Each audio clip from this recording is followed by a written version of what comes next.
Olá você, meu aluno que assiste a esse pequeno vídeo que eu estou fazendo hoje para você.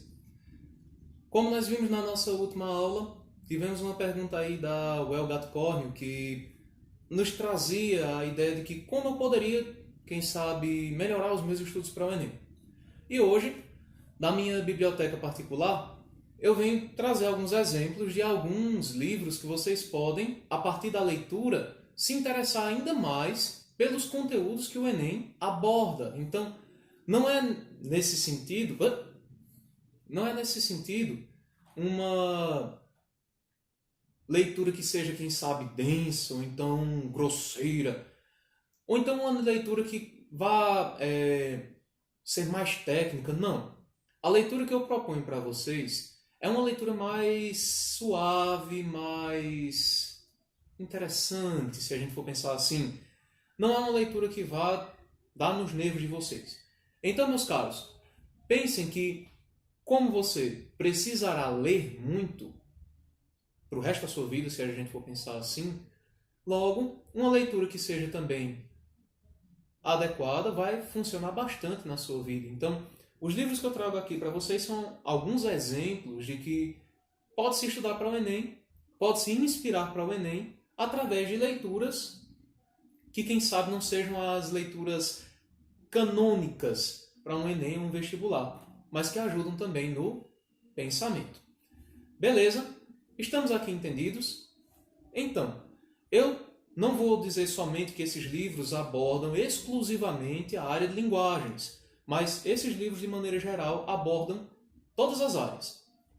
E é nesse sentido que eu quero discutir com vocês. Tem um vizinho meu escutando um bregão carregado. Quem sabe isso seja a música de fundo que vocês estejam escutando. Mas, enfim. Bem, meninos e meninas, hoje vocês que me acompanham, eu vou apresentar esses livros para vocês e eu espero que vocês se sintam estimulados a ler. Uma boa parte deles vocês vão encontrar disponível em PDF na internet, então é fácil de desenvolver. Outros você pode encontrar baratinho na internet. E para aqueles que querem realmente encontrar alguma leitura fácil, uma leitura bacana, querem comprar livros com preço em conta, eu recomendo o site da Estante Virtual. Ele reúne um monte de vendedores e tem uns precinhos bem camaradas para livros novos e usados. Então, se você está com a grana curta e precisa disso, então é uma coisa boa para quem quer estudar para um vestibular e até vocês que estiverem na universidade. Aproveitem essa chance que é muito boa, certo? Então, vamos ao início da nossa apresentação, já começando aqui na área das linguagens. Esse livro aqui, da Ursula K. Le Guin, é um livro muito curioso chamado Feiticeiro de Terra-Mar. Ele fala muito da importância das palavras, como que cada palavra representa o eu das coisas, o ser das coisas. Então, muito relacionado à ideia das linguagens, como nós vamos nos expressar e os recursos que nós utilizamos. Se nesse sentido você pode parar para pensar, há uma perspectiva muito interessante quando nós pensamos aqui que as palavras querem realmente evocar a coisa. Então, na parte do Feiticeiro de Terra-Mar, nós temos uma trajetória muito bonita de autoconhecimento, de descoberta, até do projeto de vida. É interessante que vocês possam pensar nisso daí. Ver que muitas vezes pode ser doloroso alcançar aquilo que realmente somos e que muitas vezes precisamos conhecer ainda mais para que você possa alcançar outras coisas que deseja realmente. Então, Feiticeiro de Terra-Mar, da Ursula K. Le Guin, é algo muito bom para quem quer realmente se sentir inspirado para a leitura e observar a ideia de que é bom ter essa perspectiva ligada à literatura. Há um outro que eu não deixei nessa lista aqui. Só um minuto.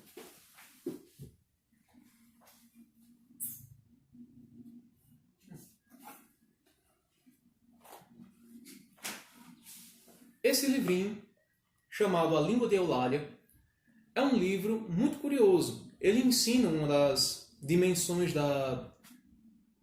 dos estudos linguísticos, justamente contando uma história. Fala-se de uma família de uma senhora muito interessante contando acerca de alguns fatores e, nesse sentido, a língua de Eulália fala muito acerca de conhecer o outro pela linguagem dele. Reconhecer que o outro também tem lugar, mesmo com o seu modo de falar. Muitas vezes a gente tem uma ideia voltada para um preconceito linguístico muito grosseiro, de que se você não falar certinho, bonitinho, principalmente nós enquanto professores de português, sofremos um pouco desse preconceito linguístico, porque você é professor de português, você tem que falar direitinho, tem que respeitar todas as normas, tem que fazer não sei o quê. Não. Cada um tem a sua individualidade, por mais que em algumas situações vai necessitar realmente de uma linguagem formal. Mas que essa ideia de cada um ter sua individualidade não seja um motivo de depreciar o outro, ou então destruir a vida do outro. Enfim, a língua de Eulália fala muito disso. Estou errando muito o nome. Fala muito disso. Então, é um livro interessante, fala dos conceitos da linguística de uma maneira bem prática.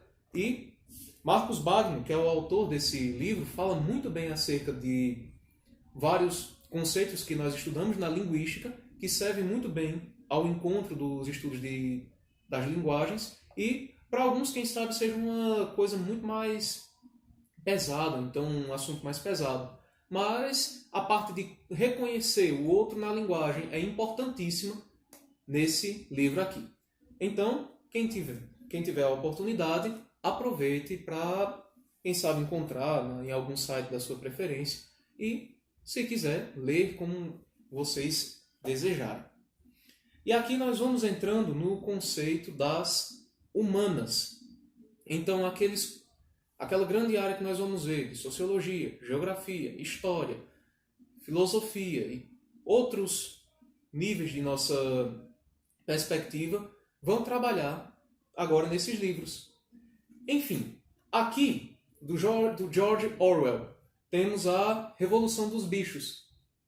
É um livro curioso, o qual faz uma bela metáfora com algumas perspectivas das lutas de classe que nós vamos perceber no campo histórico mesmo. Então, para quem estiver estudando sociologia e a própria história ou geopolítica da situação dos nossos anos, mais ou menos há um século atrás, esse livro inspira muito a querer saber mais, porque a metáfora que ele faz com os bichos revolucionários aqui é muito bacana. Então, é um livro que eu acho muito curioso para quem quiser realmente se aprofundar nesses conceitos de leitura sociológica e também de antropologia. Beleza? Vamos lá. Ainda nas humanas, quem sabe você possa até estranhar, mas eu quero sugerir para vocês um mangá, um anime, que dialoga muito com a ideia da história. Então, meus caros, aqui a minha recomendação para vocês é o Rurouni Kenshin, As Crônicas da Era Meiji. Nesse caso, pessoal, Rurouni Kenshin também é apelidado no anime como Samurai X. Vai contar a história, por mais que tenha a fantasia do anime, a fantasia do mangá, mas vai contar a história de um Japão em um período histórico realmente constatado, que é a Era Meiji. Então, pessoal, nesse contexto, enquanto você lê o mangá do Nobuhiro Watsuki, então você tem um contato, de certa forma, com aquela época, o que faz você querer saber um pouco mais. Então, a ideia da Era Meiji também, o período Meiji, é muitas vezes cobrado no Enem, principalmente na parte de história. Então, ter esse contato mais suave, com uma leitura mais popular, mais jeitosinha, assim, mais leve, se a gente for pensar assim, torna muito mais fácil o aprendizado. Então, para aí quem quiser, quem gosta das culturas japonesas, então, Rurouni Kenshin, o Samurai X, é a minha recomendação de leitura para vocês. Seguindo também ainda nas humanas, nós vamos ter também, nesse caso, pessoal, não é que somente eu tenho livro das humanas ou então de alguma área só. Todos eles se conversam, é algo mais interdisciplinar. Mas só que alguns deles falam um pouco mais, então a gente vai conversando com eles. Ainda nas humanas, eu tenho uma coisa aqui para vocês muito interessante, que é a recomendação de leitura dos livros de Júlio Verne. Então, Júlio Verne é um grande escritor do nosso hall da fama mundial, que nos trouxe grandes e fantásticas aventuras para a literatura, para a nossa vida. Então ele era um homem à frente de seu tempo. Então ele imaginou muitas coisas que hoje são contemporâneas a nós, mas que na época dele não se tinha ideia de que poderia ser realmente realizável. Então, livros como o 20.000 Léguas Submarinas falam acerca de tecnologias e coisas que são altamente profundas, e vai falar de maneira muito agradável, através da aventura que ele vai narrando, muitas outras coisas. Bicho, que bregão horrível. Enfim, meus caros, vocês que assistem a esse vídeo podem encontrar a obra de Júlio Verne facilmente na internet, visto que ela é de domínio público. Então, 20.000 Léguas Submarinas, Volta ao Mundo em 80 Dias, 5 Semanas em Balão, A Viagem ao Centro da Terra e tantos outros que são da autoria de Júlio Verne, são importantíssimos para que você possa conhecer não somente a ideia da história, mas também a ideia da geografia, porque muito em Júlio Verne é trabalhado nisso daí. Então, a expansão, principalmente o período colonialista que nós vamos perceber na Europa, se você for pensar a ideia da exploração de continentes africanos, a ideia do espaço geográfico, se a gente for pensar também em Volta ao Mundo em 80 Dias, nós temos essa ideia de praticamente um tour pelo mundo. Então, é um livro muito interessante que, através das culturas que são mostradas aqui, das experiências que os personagens vivem, dos próprios conceitos que são tratados, vocês terão um acesso muito bacana a toda essa realidade que é a obra de Júlio Verne. Então, para quem quiser aí ter uma inspiração para estudar geografia, história, geopolítica e outras coisas mais relacionadas a humanas, pode apostar que isso daqui é um grandioso arcabouço para que vocês possam se inspirar. Temos outras perspectivas também voltadas a isso, quando nós pensamos na ideia de que temos também ainda a ideia dos estudos antropológicos, as culturas do mundo afora, que são altamente necessárias para que nós possamos compreender o mundo em seus aspectos. E eu tenho duas recomendações de leituras muito interessantes, que são as mitologias dos povos europeus. Então, primeiro de tudo, esse livro aqui do Thomas Bulfinch, que é o livro da mitologia, quem sabe alguns de vocês não têm acesso, mas só que ele vai falar acerca dos mitos gregos. Então, a mitologia grega vai ser muito importante nesse contexto de expectativa, quando nós vamos pensar que essa mitologia deu também origem a vários dos pensamentos filosóficos que nós vamos ter hoje. Ela foi como se fosse um grande pontapé para que se fosse formulado o pensamento filosófico racional, saindo do mito para a razão. Então, pessoal, conhecer também os mitos permite que você tenha uma perspectiva ampla no conceito de desenvolvimento da área. E esse outro livro que eu trago para vocês, aqui, é uma versão em quadrinhos, no caso é uma graphic novel, de uma obra muito conhecida, é um épico nórdico, chamado O Anel do Nibelungo. Então, nesse caso, meus caros, O Anel do Nibelungo, que foi uma obra adaptada depois em uma ópera de Richard Wagner, e depois virou grande inspiração para o J.R.R. Tolkien, no Senhor dos Anéis, encontra em toda a sua natureza tudo aquilo que vocês veem hoje nos Vingadores. Se eu falar para vocês acerca de Loki, Thor, Odin, Heimdall e outros personagens que ficaram famosos através dos filmes de heróis, vocês vão encontrar aqui na sua fonte original. Então, esse conhecimento das mitologias também permite uma aproximação com aquelas populações que tiveram também um lugar na história importantíssimo para a formação da nossa humanidade, tal como nós a conhecemos hoje. Beleza? E agora nós vamos seguindo para a parte de matemática e as suas Ciências da Natureza e Matemática. O primeiro livro relacionado diretamente com a parte de matemática é um livro brasileiro. E quem sabe você esteja pensando, professor, um livro de matemática deve ser chato que só a bexiga. Eu digo, não. Aqui, pessoal, eu apresento para vocês o livro intitulado O Homem que Calculava, de Malba Tahan. Essa história se passa nas Arábias e a personagem principal, o Beremi Samir, é um calculista. Em O Homem que Calculava, nós vamos ter uma aventura bem curiosa, desenvolvida ao redor da matemática, que propõe também belos problemas de matemática que vocês vão resolvendo com essa personagem tão maravilhosa que é o Beremi Samir. Então, meus caros, quando nós vemos que muitas vezes os superpoderes exagerados das pessoas, vamos supor, nos filmes de heróis, em alguns livros de heróis, são como se fosse controlar os elementos, se movimentar, fazer alguma coisa com o corpo que normalmente a gente não faz. Aqui nós temos uma habilidade super especial do Beremi Samir, que é justamente a capacidade ampla de contar. Aí você pergunta, professor, coisa besta. Eu digo, coisa besta para você que não tem a habilidade, né? Então, no caso, Beremi Samir está ali de boa, olha para uma árvore e diz, tem 320 milhões de folhas nessa árvore. Bateu o olho em cima, só. E realmente tem. Nesse caso, as habilidades matemáticas dele vão chamando a atenção e os sultões e sheiks da Arábia vão propondo os problemas e ele vai ganhando prestígio.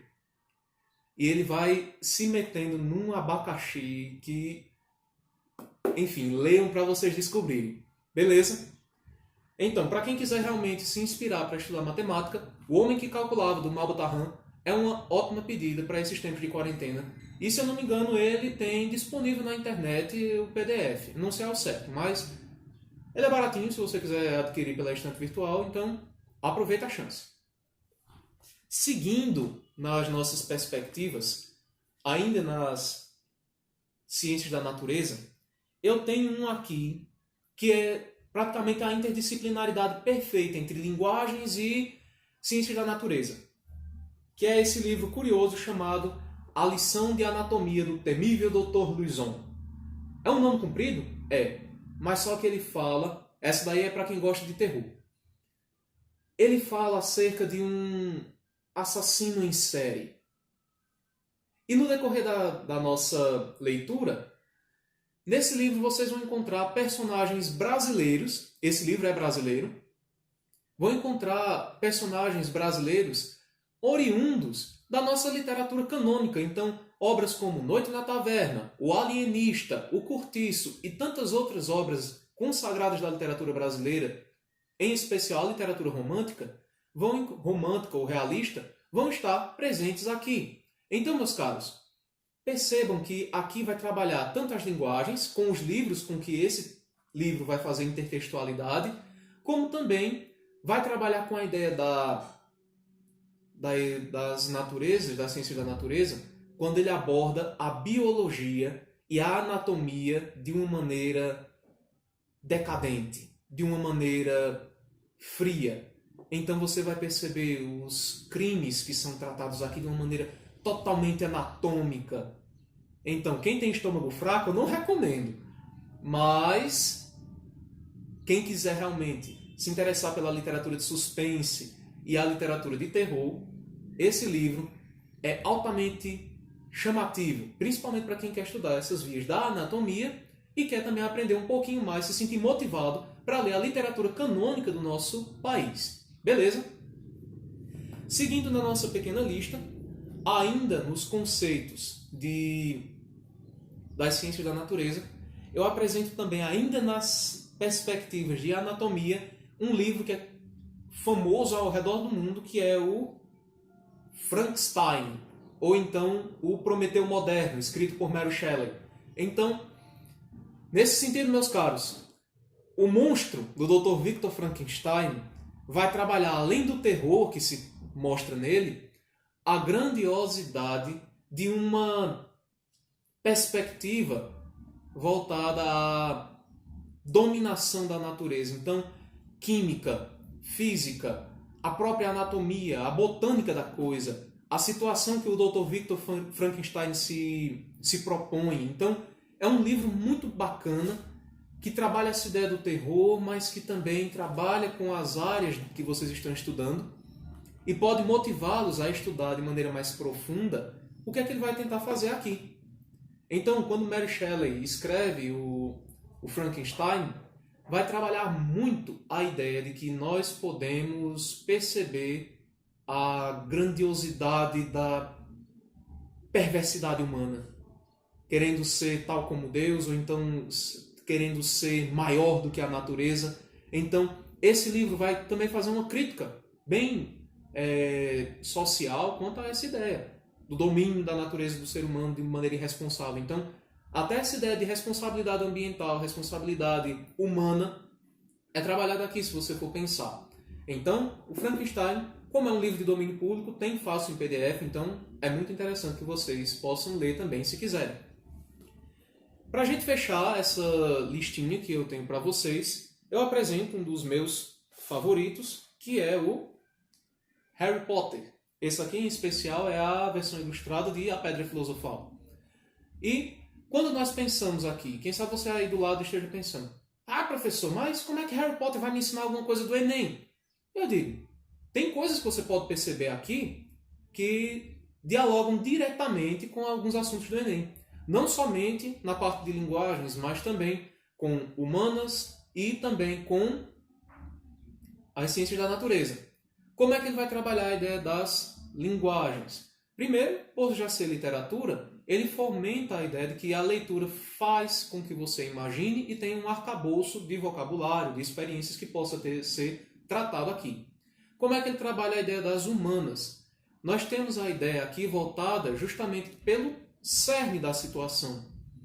Harry Potter vai tratar de uma maneira mais ampla alguns contextos que nós já vivemos na nossa história real, tal como conceitos como a eugenia, que foi uma coisa que foi desejada altamente pelo governo de Adolf Hitler, e nós vamos perceber isso muito profundamente nessa ideia da pureza de sangue, os mestiços, a ideia de uma raça perfeita, coisa que era muito pedida pelo governo do antigo ditador Adolf Hitler nas filosofias arianas. Então o arianismo, que era essa ideia de encontrar uma raça pura, é tratado também em Harry Potter.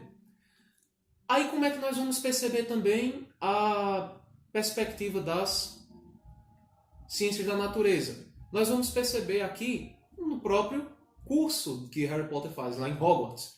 Então, poção, que a gente pode pensar aí na ideia da química. Podemos perceber aí a herbologia, que é o trabalho com a botânica mágica, mas enfim, que de certa forma dá uma vontadezinha de você estudar a botânica do seu mundo. Então, pessoal, nesse sentido, Harry Potter também vai trabalhar na biologia com a questão de genética. Como assim?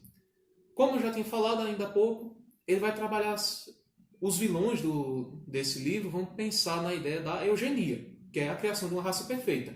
E como é que eles criam essa raça perfeita? Através dos conhecimentos genéticos, visto que, segundo J.K. Rowling, o dom mágico é passado, não, no caso, aprendido, você vai para a escola e aprende. Não. O dom mágico é algo hereditário. Então, lembram daqueles gráficos de genealogias que a gente pode pensar na escola? Então, nesse sentido, meus caros, Harry Potter vai tratar essa ideia da criação de uma raça, então do desenvolvimento de uma raça pura. Então, a genética também trabalha muito nisso aqui. Coisa que o Enem também gosta de pegar no pé de vez em quando. Bem, pessoal, aqui há muitos, na literatura mundial, há muitos livros que podem ser trabalhados e que podem ser realmente relevantes, ou então que caiam trechos no Enem. Mas nesse caso, como nós estamos em um período de quarentena, um período de isolamento social, que nós temos que ficar em casa pelo bem dos outros, a leitura se torna uma boa amiga para que você possa passar esses dias sem pirar. E eu não estou dizendo que eu tenho que ler somente os métodos de estudo do Enem. Não. Uma boa leitura realmente conduzida de uma maneira agradável, que você tenha aquele foco, que também pode ajudar para o seu estudo no Enem, também é um apoio excelente. Então, esses livros que eu propus aqui fomentam essa ideia de que a literatura também ajuda em vários aspectos da vida. E aqui eu não estou me referindo somente aos livros que o Enem pede, como Dom Casmurro, Memórias Póstumas de Brás Cubas, Iracema, o Guarani e outras obras da nossa história brasileira. Mas aqui são obras da literatura brasileira e mundial que podem, de certa forma, motivá-los, visto que é uma leitura que se aproxima mais do nível de leitura, do nível de interesse que vocês, enquanto alunos do terceiro ano, jovens dinâmicos aí nas casas de vocês, podem desenvolver. Então, encontrem algum tema bacana que vocês gostem, aproveitem esse tempo de dificuldade, esse tempo de isolamento para fazer leituras e mandem ver nas leituras aí e aproveitem o melhor possível, certo? Eu espero que essas dicas de leitura sejam também proveitosas para vocês, que vocês possam ler bastante e aproveitar da melhor forma possível. Com isso, meu adeus para vocês, tchau e muito obrigado.